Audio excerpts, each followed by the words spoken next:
my correct people, welcome back to my channel. Welcome to Sweet Mother Gist TV. I greet you all according to your time. Breaking news. This one, breaking news. Oh my God, this is really amazing. This is awesome, guys. Guess what? Akobe just arrived in UK with 24 bits.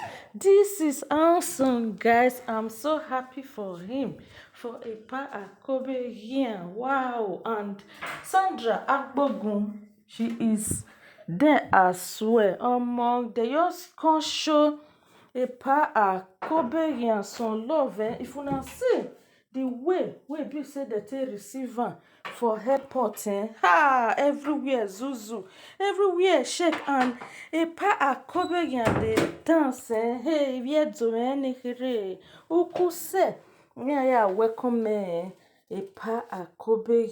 If you now see the love was massive as 24 bits and wife, a lot of people, they go welcome Akobe here to the land of UK. Oh my God, this is wonderful. And he was really grateful, and they were wishing him happy birthday, happy birthday, happy birthday. What a surprise, eh? 24 bits, 24 bits were gbagada, iwe nuzo were gbagada. 24 bits just zuzu everywhere, my people. Akobe, that is the oracle itself. Don't land for UK Grigba. I wanna see this matter now. UK. Oh yeah, make una get ready. The oracle itself don't land Grigba for. I said UK. I know how they be now. Everywhere go shock. Shock. Everywhere go the zuzu na. Everywhere go scatterlize. It can't even be say our sister can't even see the Sadoka, that is Sandra Agbogun. Now all of them go welcome Akobe for airport. Yeah. Hey, this one really shook my country. People wanna see am na. Wanna see this 24 bits wey just come bring Akobe come meet us so for UK. Everywhere go too sweet for this summer. No be small thing, oh my people. Now no say as aproko where we be now, na aproko news now we dey carry. As I see this update, now I say e no go pass una by. My viewers, I must update una say the oracle itself e don land for outside UK. Make una go find una akpola shoe wear, make una go find una koi shoe, make una for take dance for the upcoming show. Una know how e dey be now. As well as say Akobe don land for UK.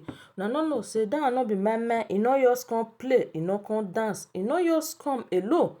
Come celebrate only his birthday. He go always, parara for us now. He go still give us some style. Everywhere go shock you, my people.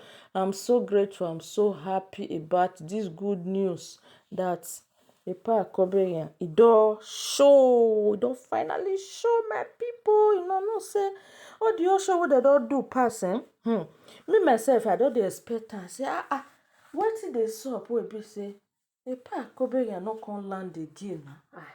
Know say some people, if dem dey do their visa and all those kind of a thing, dey quick dey come out. Some sef e go be say some kele go dey and dem no fit bring that person come. Go even be say everything wey dem use take do everything, the ego and all, everything go just come loose like that.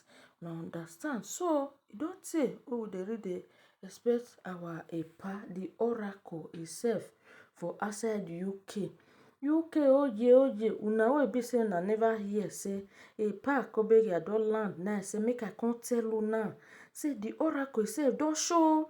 Make una go wear all una akpola show wey be say una don keep for years. Una take dance, I beg you. Una know how e dey be now. Say Akobe, we too love you. We too go love your music as it take dey sweet, as it take dey give sense for inside our brain. So guys, I beg, make una do me a favor, share this video, So a lot of people go still get to know say Ipa Akobe don land and 24 bit e don carry am enter UK gidigba o. So guys, if you never subscribe to this my channel Sweet Mother Gist TV, wayekeji, what are you still waiting for? Make you for dey get audio ogbonge tori when I dey drop for this channel. I mean I normally like me normal. Nobody wey no like good thing o. Na so good news I dey drop for una for this channel. Any update kpenken I go bring am for una kpenken. So I appreciate every one of you for watching this video. See you guys on my next video. Love you all my viewers. Bye.